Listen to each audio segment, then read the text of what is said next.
Nouvelle entourloupe en vue pour la caste des moutons. Nous déposséder encore plus. Le projet de loi Laglaise, ou la dissociation des murs et du terrain. L'objectif mis en avant est celui de baisser le prix de l'accès à la propriété pour les plus démunis, dans un souci d'égalité. Mais attention, ce projet pourrait être couplé aux propositions de renfort du contrôle de la décence des logements. C'est là que ça devient dangereux.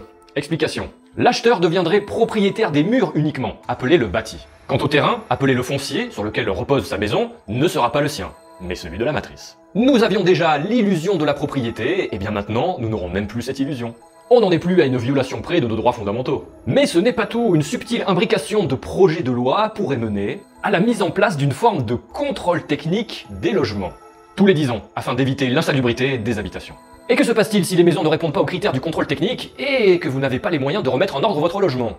Pour les propriétaires bailleurs, cession du bien, soi-disant temporaire, à un bailleur social, chargé d'effectuer les travaux de rénovation financés par les loyers perçus.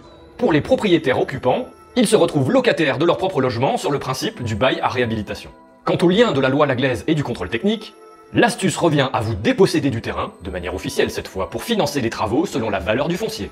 Une maison aux normes au prix de la perte officielle de votre terrain. La matrice ne peut pas vous laisser vivre dans l'insalubrité, tout ça c'est pour votre bien. Toujours les bons sentiments mis en avant pour cacher ses réelles ambitions de vampire. Et ceux qui refusent de se faire vampiriser sont encouragés à rester branchés.